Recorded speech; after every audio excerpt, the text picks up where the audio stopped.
தினம்தோறும் விளக்கேற்ற நல்ல எண்ணெய் இதயம் நல்லெண்ணெய்.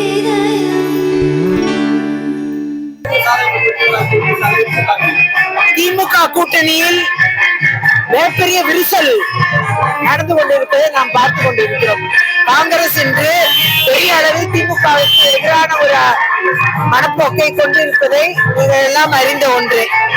விரைவில் திமுகவும் காங்கிரசும் பிரிந்துவிடும் என்பதுதான் என்னுடைய பார்வை.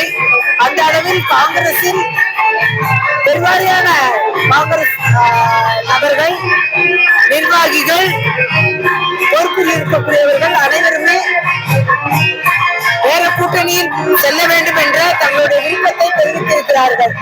வலுக்கட்டாயமாக மேலிடம் அவர்களை ஒரு இடத்தில் வைக்க வேண்டும் என்று நினைத்தாலும் கூட மேலிடத்திலேயே ஒரு சாரார் திமுக வேண்டும் என்றும் ஒரு சாரார் திமுக வேண்டாம் என்றும் என்ற நடவடிக்கைக்கும் இருந்து கொண்டிருக்கிறார். ஆகையால் திமுக கூட்டணியில் உள்ள விரிசலை பேச வேண்டிய நேரம் இது.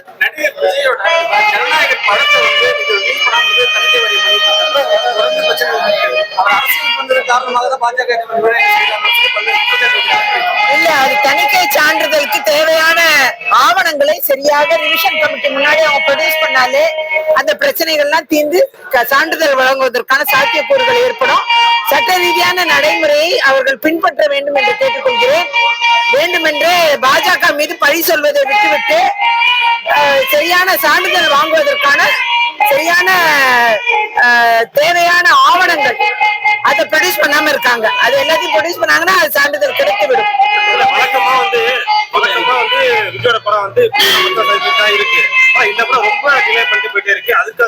இதுக்கு தேவையான சான்றிதழ் வாங்குறதுக்கான தேவையான என்ஓசிஸ கொடுக்காம இருக்காங்க.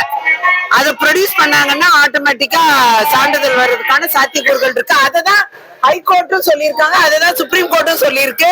ஆகையால நடைமுறை எல்லாருக்கும் உள்ள நடைமுறையை விஜய் படங்கிறதுனால ஸ்பெஷலா பார்க்க வேண்டியதா மக்கள் பார்க்கிறாங்க, நான் இல்லைன்னு சொல்ல மாட்டேன். ஆனா அதே நேரம் சான்றிதழ் பெறதுக்கான எல்லா ஆவணங்களும் என்ஓசிஸோ ப்ராப்பரா சப்மிட் பண்ணாம இருக்காங்க. அது ஒழுங்கா சப்மிட் பண்ணாங்கன்னா சர்டிபிகேட் வந்துரும். பாஜக அதிமுக கூட்டணியில அவங்க கொண்டு வரணுங்கிறதுக்காகவே அது மாதிரி எந்த நெருக்கடியும் பாஜகவோ அதிமுகவோ கொடுக்கறதுக்கு வாய்ப்பே கிடையாது, கொடுக்கவும் மாட்டாங்க, அவசியமும் இல்ல. அவர் தனித்து களம் காணணுங்கிற முடிவுல இருக்காரு.